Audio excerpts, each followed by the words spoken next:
अक्षरमहं पुरुषोत्तम दासोस्मि। अक्षर एवो हूँ, पुरुषोत्तमनो दास छूं। अक्षरमहं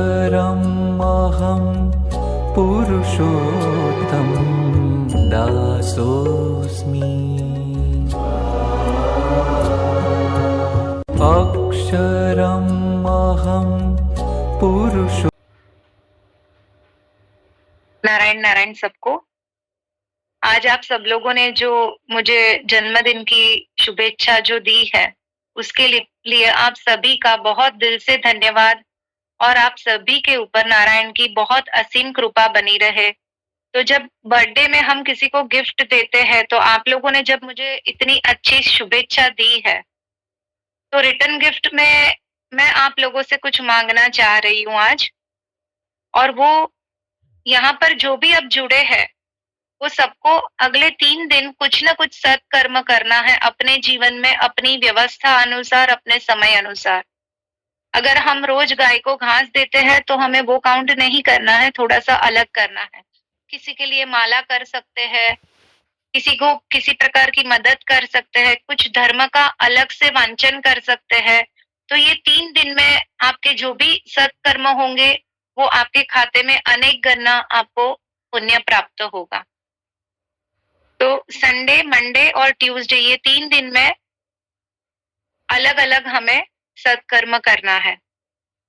अभी हम अपने जीवन में इतने व्यस्त है कि कभी कभी हम खुद को ही पहचान नहीं पाते, अहंकार में, क्रोध में और अज्ञानतावश हम इस प्रकार से जुड़े हैं अपने जीवन में। तो नारद जी जो है वो इतने बड़े तपस्वी और ज्ञानी ऋषि थे। तो उनके लिए माता पार्वती और जो शिव जी दोनों बातें करते हैं। तो माता पार्वती जी एक दिन श्री शिव को भगवान से नारद जी के ज्ञान की तारीफ करने लगते हैं। तो शिव जी ने पार्वती जी को बताया कि नारद जी बड़े ज्ञानी है, लेकिन किसी भी चीज का अहंकार अच्छा नहीं होता है, जो हम सब समझते हैं। तो अहंकार अपने भीतर जो उत्पन्न होता है, तो ऐसा नहीं है कि हम माला करते हैं तो अहंकार नहीं उत्पन्न होता है।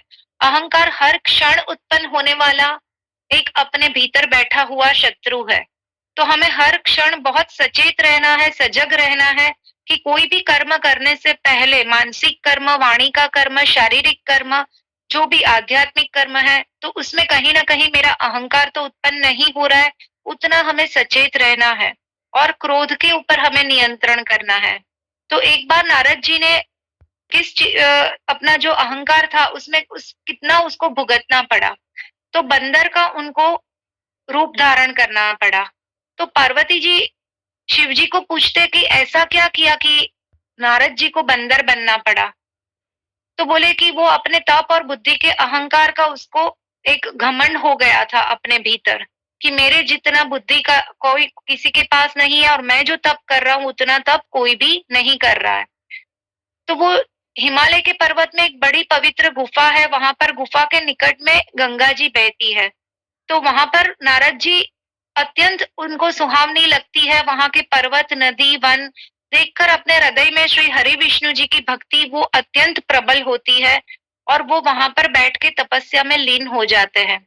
तो हम कभी कभी ऐसी जगह पर जाते हैं कि जहाँ जाने से, बैठने से हमें एक अंतर मन में शीतलता प्राप्त होती है, एक आनंद की अनुभूति होती है। तो वैसे ही यहाँ पर ये गुफा के अंदर नारद जी को बहुत ही शीतलता मिल रही है, एक अंदर मन से आनंद प्रभाव हो रहा है और नारायण की अनुभूति वो महसूस वहां पर कर रहे हैं। तो नारद जी की इस तपस्या से देवराज इंद्र है वो डर जाते हैं, भयभीत हो जाते हैं कि कहीं देवर्षि नारद जी ने अपने तप के बल से स्वर्ग का राज्य तो नहीं छीन लेंगे। तो इंद्र ने नारद जी की तपस्या में भंग करने के लिए, हम जो बार बार सोचते हैं ना कि हमारे सत्कर्म में भी कहीं किसी की बाधा रूप ना आए या किसी का दृष्टिकोण हमें असर रूप ना हो, तो इंद्र ने नारद जी की तपस्या भंग करने के लिए कामदेव को उनके पास भेज दिया और वहां पहुंचकर कामदेव ने अपनी माया से वहां पर वसंत ऋतु का आगमन कर दिया, जबकि उस समय वसंत ऋतु नहीं थी। लेकिन फिर भी वहां पर वातावरण ऐसे सर्ज दिया कि वसंत ऋतु, वहां पर पेड़ पत्तों में रंग बिरंगी फूल खिल गए, कोयलें भी कूकने लगी, भंवरे गुजरने लगे, ऐसे सब कुछ वहां पर उपस्थित हो गया। और कामाग्नि को भड़काने वाली शीतल सुहावनी मन मन सुगंध की जहां पर हमें वासना तुरंत ही अपने भीतर प्रज्वलित हो जाए, ऐसी वहां पर हवा फैलने लगी और वहां पर अप्सराएं भी नाचने लगी। लेकिन फिर भी नारद जी जो है उनके ऊपर उनका कुछ भी असर नहीं होता है और वो अपने तप में मग्न रहते हैं और वो मंत्र जाप करते रहते हैं और उसमें से वो बाहर आ जाते हैं। तो इंद्र जो लगता है कि अभी मैं तो हार गया, न कि ये स्वर्ग के ऊपर अपना आधिपत्य स्थापित करेंगे।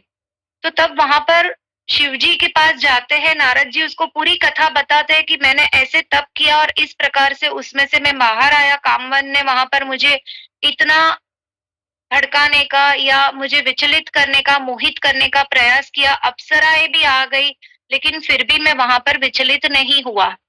तो मैं विचलित नहीं हुआ, वो अपने भीतर एक अहंकार हो चुका था नारद जी को और वो उनको स्वयं को ज्ञात नहीं था कि मेरे भीतर ये अहंकार उत्पन्न हो चुका है।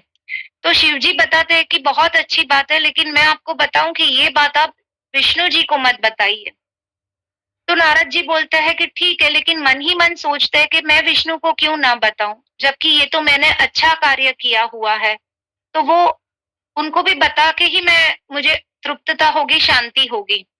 तो चारों ओर से अहंकार ने मन को घेर लिया था, वो मोह में आ चुके थे अहंकार के। तो हमारे जीवन में ऐसे बहुत बार होता है कि हम अहंकार के भीतर अपने मोह में इतने फंस चुके हैं कि हमें ज्ञात नहीं रहता है कि हमारा मोह हमें से किस प्रकार के कर्म करवा लेता है। जबकि नारद जी तो इतने महान तपस्वी थे, तब वो भी उसमें आ जाते हैं।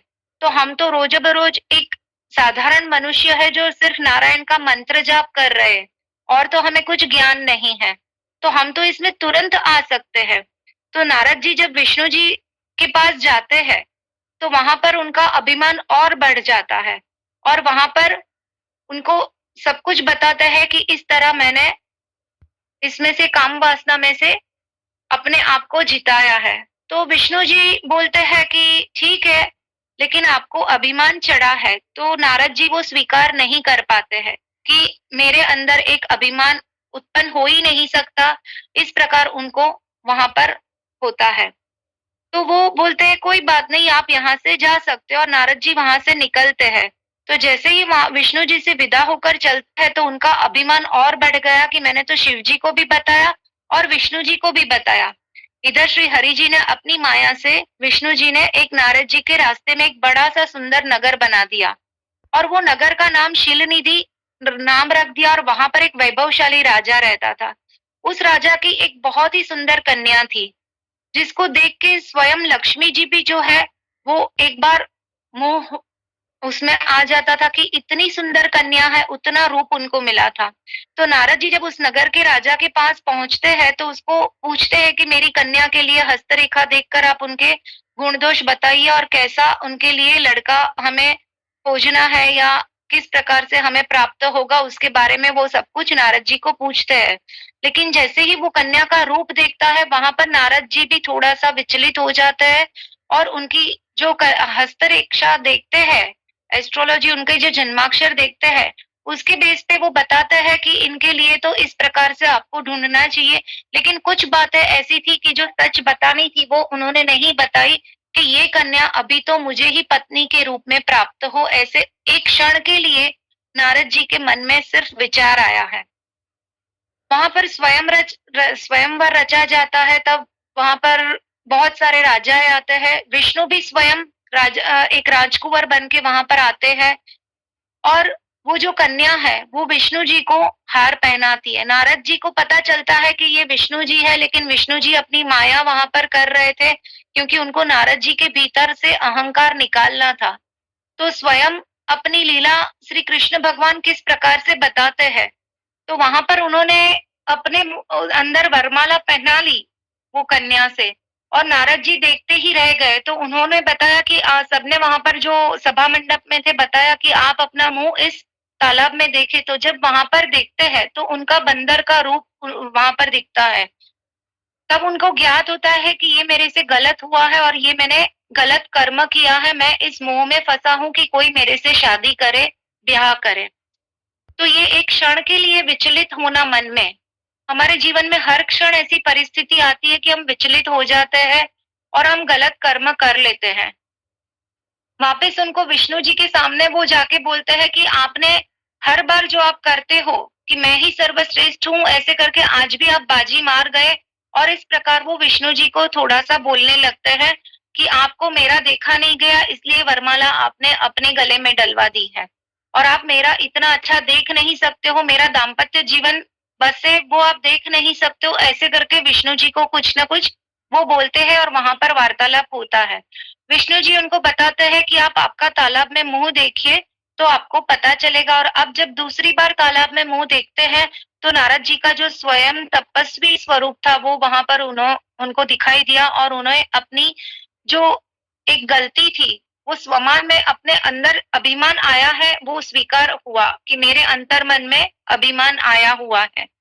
तो श्री कृष्ण वहां पर अपनी लीलाएं बताते हैं, क्योंकि डायरेक्ट हमें बोलते हैं कोई कि आप अहंकार में हो, आप अज्ञानी हो, तो शायद हम स्वीकार ना करें, हमारा मन स्वीकार ना करे, क्योंकि मन नकारात्मक पहले स्वीकार कर लेता है, सकारात्मक या अपनी गलती स्वीकार करने में हमें पूरा जीवन भी लगता है और बहुत सारा समय भी लग जाता है। तो ये सब चीजों के लिए हमें बहुत सजग रहना अति आवश्यक है कि अगर नारद जी जैसे तपस्वी भी अगर इस प्रकार से करते हैं और अहंकार उनके भीतर आ जाता है, तो हमें सबसे पहले क्या करना है कि हमने ये जो 2025 में शुरुआत में ही बताया कि इस साल हम पूरा ये जो माला भी कर रहे हैं हमारी 21 दिन की, जिसका कल आखिरी दिन है, उसमें भी हम प्रभु प्राप्ति का विचार कर रहे हैं। हमें 2025 में अपने हृदय में प्रभु को प्राप्त करना है, ताकि जैसे ही हमारे भीतर इस प्रकार का अहंकार उत्पन्न हो तो हम जागरूक हो जाए, हमारे सामने से अज्ञानता का आवरण दूर हो जाए, ऐसी हमें दृष्टि प्राप्त हो। क्योंकि भगवान जो है वो स्वयं मंदिर में खुश नहीं है, क्योंकि मंदिर में क्या होता है, जिन्होंने डोनेशन दिया है वो अपने हिसाब से करवाते हैं, पुजारी जी अपने हिसाब से करवाते हैं, वहां पर समय पे दर्शन खोलना बंद करना वो सब कुछ तो वहां पर मनुष्य का चलता है। लेकिन अगर हम हृदय स्वच्छ करते हैं और वहां पर नारायण विराजते हैं, तो अपने हृदय में सिर्फ नारायण का अपना स्वयं चलता है, तो उनके वहां पर हृदय में, अपने हृदय में बहुत भीतर अंतर मन से नारायण को भी शांति मिलती है। तो जैसे हमको मंदिर में जाके शांति मिलती है, वैसे नारायण को हमारे हृदय में अगर हम स्वच्छ भाव से, स्वच्छ हृदय से, सत्कर्म से रखते हैं, तो नारायण को भी मंदिर से ज्यादा हमारे मन में, हमारे हृदय में शीतलता और एक आनंद और शांति प्राप्त होती है। तो हम ये जो रेगुलर मेडिटेशन करते हैं या ज्ञान की बातें सुनते हैं, उसमें हमें वही धारण करना है धीरे धीरे ये पूरे साल 2025 में, कि हमारा हृदय इतना जो आवेश, आवेग, उद्वेग से भरा हुआ है, उचाट से भरा है, अहंकार से, क्रोध से, माया से, मोह से भरा हुआ है, वो धीरे धीरे कम होती जाए। और जो सकारात्मक है, नारायण रूपी धर्म जो है, वो धर्म हमें अपने हृदय में प्रज्वलित करना है। और जैसे ही धर्म प्रज्वलित हो जाएगा तो अपने हृदय में स्वयं नारायण आके बैठेंगे। हम उनको हर बार बुलाते हैं और उनका दर्शन करते हैं, लेकिन धीरे धीरे हमें उस पथ पर जाना है कि नारायण स्वयं आके हमारे हृदय में विराजमान करे और वो हमारे अंदर शांति प्राप्त करे, और वो शांति हमें अलग प्रकार से मिले, जो शब्दों के माध्यम से उसका वर्णन हो ही नहीं सकता है, उसके लिए कोई भी भाषा भी नहीं बनी है, क्योंकि वो एक अलौकिक है। वो अनुभूति की, अनुभव की बातें है कि जब स्वयं नारायण हमारे हृदय में आते हैं और जो हमारे ऊपर कृपा होती है, तो हम लौकिक जीवन से भी उसमें परे हो जाते हैं। तो नारायण की केयुंग परिवार के सत्संग के ऊपर हमेशा कृपा बनी रहे। वही नारायण के चरणों में आज मैं मेरे जन्मदिन के लिए, आप सभी के लिए यहाँ पर जो भी जुड़े हैं, उनके लिए प्रार्थना करती हूँ। नारायण नारायण।